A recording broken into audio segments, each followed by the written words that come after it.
আজ আমি তোমাদের নিয়ে চলেছি এক অতুলনীয় ভক্তির স্থানে, মা কালীর অন্যতম শ্রেষ্ঠ সাধক এবং শ্যামা সঙ্গীতের জনক রামপ্রসাদ সেনের বাড়ি Halisahar.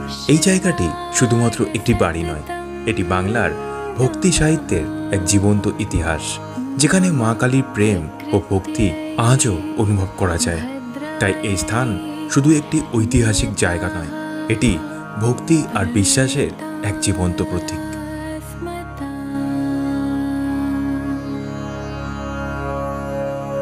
High friends, welcome to my new blog. কেমন আছো সবাই? আশা করি তোমরা সবাই ভালো আছো, সুস্থ আছো। তো আমি আজ এই মুহূর্তে চলে এসেছি রামপ্রসাদের বাড়ি। সাধক রামপ্রসাদ, যিনি মা কালীর সাধনা করতেন এবং যিনি মা কালীকে মেয়ে হিসাবে পেয়েছিলেন।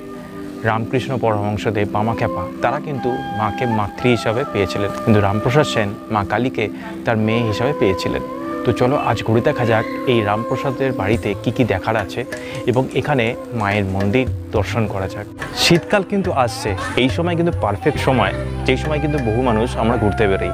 তো এর জন্য বঙ্গায়নী ব্লগ কিন্তু তোমরা দেখে নিতে পারো। আমার চ্যানেলে কিন্তু প্রচুর ভিডিও আছে, যেখানে তোমরা ছুটির দিনে কোথায় ঘুরতে পারবে তার বিস্তারিত বিবরণ তোমরা পেয়ে যাবে। তো চলো ভিডিওটা দেখতে থাকো। আর তোমরা দেখছো বঙ্গায়নী ব্লগ, আর আমি সৌম্যদীপ চৌধুরী।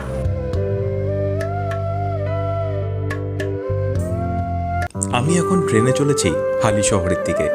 শিয়ালদা থেকে গেদে, কৃষ্ণনগর, শান্তিপুর, রানাঘাট এবং কল্যাণী, এই ট্রেনগুলো তোমরা ধরে নিতে পারো হালিশহর যাওয়ার জন্য। রেলের ভাড়া পড়বে 10 টাকা। ট্রেনের এই যাত্রাপথ অসাধারণ লাগছিল। সূর্যের লাল আলো আর সবুজ প্রকৃতি এক অদ্ভুত মায়া সৃষ্টি করেছে। বলা হয় এখানকার মাটির গন্ধেই যেন মিশে আছে ভক্তি আর সাধনার ছোঁয়া। এখানে ট্রেন থেকে নামার পর টিকিট কাউন্টারের পাশ দিয়ে বাদিকে কিন্তু রাস্তা চলে যাচ্ছে অটো স্ট্যান্ডের দিকে। তো ওই সামনে থেকে কিন্তু অটো বা টোটো ধরে নিতে হবে রামপ্রসাদের বাড়ি যাওয়ার জন্যে। স্টেশন থেকে নামার পর সোজা এরকম হেঁটে চলে যেতে হবে। ওই সামনে কিন্তু রয়েছে টোটো স্ট্যান্ড, সেখান থেকেই যাওয়া যাবে রামপ্রসাদের বাড়ি। আর ভাড়া নেবে 15 টাকা করে পার হেড। রামপ্রসাদের বাড়ি যাওয়ার জন্যে তোমরা টোটো বা অটো ভাড়া করতে পারো। টোটো ভাড়া পড়বে 15 টাকা আর অটো ভাড়া পড়বে 10 টাকা। মন্দিরে পুজো দেওয়ার জন্যে বাইরে তোমরা ডালা পেয়ে যাবে। 50 টাকা থেকেই ডালা পাওয়া যায়, আর 5 রকমের ফলের ডালা 100 টাকায় পাওয়া যায়। ইউপিআইয়ের মাধ্যমেও তোমরা পেমেন্ট করতে পারো এখানে।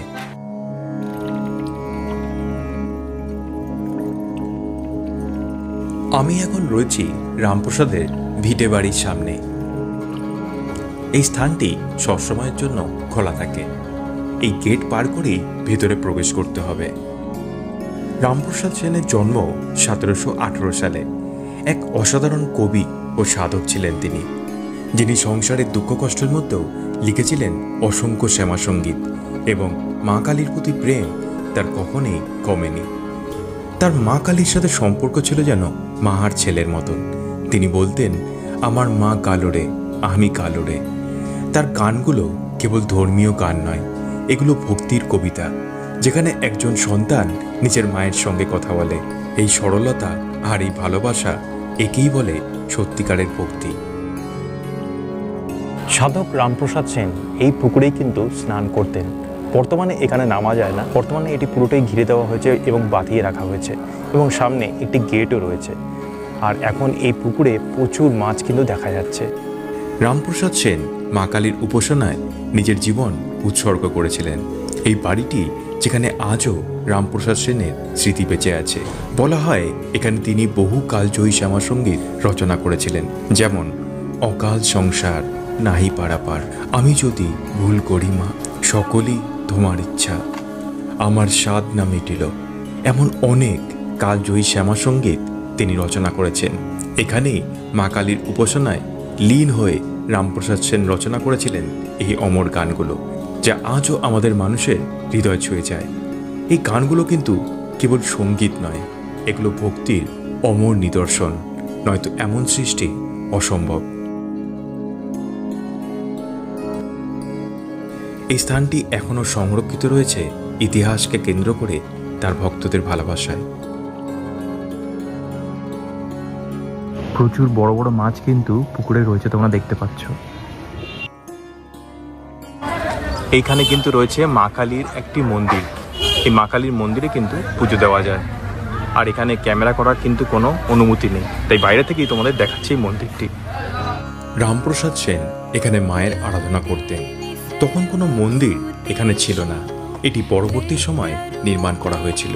মা কালীর বিগ্রহ এখানে অসাধারণ, একটা ভুবন বলনো হাসি মুখ মায়ের এখানে দেখা যায়। তাই বলো তোমরা অবশ্যই এখানে একবার মায়ের দর্শন করে যেও। এই গাছটির বয়স 450 বছর। এর নিচে বসেই রামপ্রসাদ সেন মা কালীর প্রতি ভক্তি সাধনা ধ্যানে মগ্ন থাকতেন এবং এখানে বসেই তিনি পরবর্তী সময় সিদ্ধি লাভ করেন। জানা যায় এই পঞ্চবটির নিচে একটি গাব গাছ ছিল এবং সেই গাছে পদ্ম ফুল ফুটেছিল।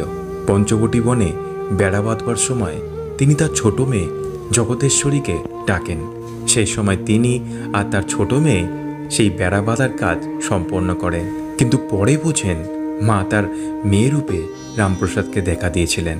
তাই রামপ্রসাদ সেন মাকে মেয়ে হিসাবে পেয়েছিলেন। এই পঞ্চবটি বন এখন সম্পূর্ণ বাঁধানো আছে। এই জায়গায় দাঁড়িয়ে এক অদ্ভুত শান্তি অনুভব হচ্ছে, যেন সময় থেমে গেছে। ভক্তি, ভালোবাসা আর একাগ্রতা, এই 3 শক্তি এখানে মিশে আছে বাতাসে। রামপ্রসাদ সেন রাজা কৃষ্ণচন্দ্রের দপ্তরে কাজ করতেন, কিন্তু কাজের বদলে শ্যামা সঙ্গীত লেখা দেখে নায়েব মশাই রাজাকে অভিযোগ করে বলেন, এ কোন পাগল ছাগল আপনি রেখেছেন কাজে? এ তো গান লিখেছে বসে। সেই সময় রাজা কৃষ্ণচন্দ্র রামপ্রসাদের লেখা প্রতিটি শ্যামা সঙ্গীত পড়েন। এরপর বলেন, রামপ্রসাদ তুমি ঘরে ফিরে যাও, গান লেখো সেখানে বসে, তোমার মাইনে পৌঁছে যাবে তোমার বাড়িতে। এবং শোনা যায় প্রায় 30 থেকে 50 একর জমি তাকে সেই সময় রাজা কৃষ্ণচন্দ্র অনুদান দিয়েছিলেন। এখানে অনেকেই মানত করে ভক্তি ভরে ধাগা বেঁধে যায়। আর এর সামনে যে জায়গাটা দেখছো, এইখানে রামপ্রসাদ সেনের একটি বিগ্রহ আছে এবং এখানেই প্রতিদিন ভোগ প্রসাদ খাওয়ানো হয়ে থাকে। সকাল 9টা থেকে 10টার মধ্যে কুপন কেটে নিতে হবে। কুপন মূল্য 50 টাকা। তোমরা যদি এখানে আসো, তাই ভোগ প্রসাদও তোমরা 50 টাকার মাধ্যমে এখানে সংগ্রহ করতে পারবে এবং এখানে বসিয়েও খাওয়ানো হয়ে থাকে। রামপ্রসাদ সেন এখানে বসেই কিন্তু গান করতেন। রামপ্রসাদ সেন এখানে যে পঞ্চবটি বন দেখলেন, এখানে বসেই কিন্তু সাধনা করেছিলেন এবং এখানে বসে কিন্তু গান করছিলেন। যখন তৎকালীন সম্রাট আলীবর্দী খান তাকে নৌকায় যাওয়া অবস্থায় বলেন রামপ্রসাদ সেনের গান শুনতে খুব ভালো লাগছিল, সেই সময় তিনি নৌকায় তাকে ডেকে নিয়েছিলেন নৌকা বিহারে এবং সেই সময় রামপ্রসাদ সেন সেই নৌকায় তার গান করেন। সেই সময় তো তখন তো আর বড় বড় বাড়ি ছিল না, তাই রামপ্রসাদ সেনের বাড়ি থেকে কিন্তু গঙ্গা দেখা যেত। আর সেই সময় আলীবর্দী খাঁ যে গঙ্গা দিয়ে যাচ্ছিলেন, তো সেখান দিয়েই যাওয়া যেত এবং তার সামনে যে রামপ্রসাদের বাড়ির সামনে যে স্নানের ঘাট ছিল, তো চলো দেখা যাক সেই স্নানের ঘাটটা দেখতে পারি কিনা।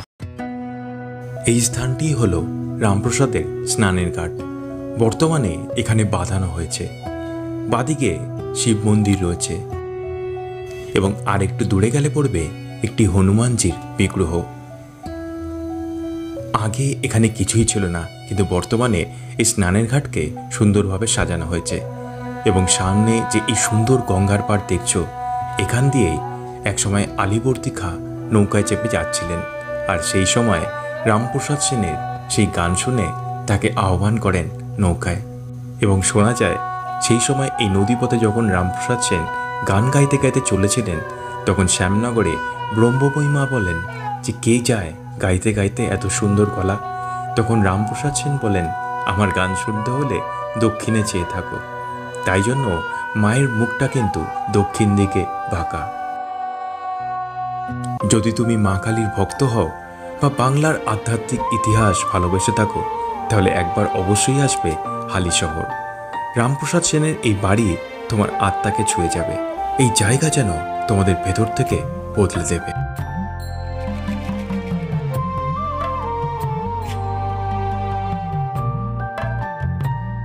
একটা বিষয় তোমাদের জানিয়ে দিই, অনেক ভিডিও দেখেছি এর আগে রামপ্রসাদের বাড়ি নিয়ে, অনেকে ইউটিউবে ভিডিও করেছে। তারা কিন্তু বলেছে যে এখানে মন্দিরটি 12টার সময় বন্ধ হয়ে যায়, 4টের সময় খোলা হয়। অ্যাকচুয়ালি তোমাদের বলি, এটা কিন্তু রামপ্রসাদের বাড়ি, তো বাড়িটা কিন্তু খোলাই থাকে। আর এই বাড়ির মধ্যে রয়েছে একটা কিন্তু মন্দির, মা কালীর মন্দির, যেখানে রামপ্রসাদ সেন পুজো করতেন। তো সেই মন্দিরটি কিন্তু সকাল 7:30 থেকে 12টা পর্যন্ত খোলা থাকে, তারপর মাকে শয়ন দেওয়া হয়। আবার 4টের সময় খোলা হয় এবং 8টা অবধি খোলা থাকে। আর পুরো সকাল থেকে সন্ধ্যা অবধি কিন্তু বাড়িটা কিন্তু খোলাই থাকে, যেখানে আমি অলরেডি বিচরণ করছি। তো আশা করি ভিডিওটা তোমাদের সকলেরই খুবই ভালো লেগেছে, এবং ভিডিওটি যদি ভালো লেগে যায় তাহলে কিন্তু অবশ্যই এটা লাইক করো, শেয়ার করো এবং সাবস্ক্রাইব করতে বলো না।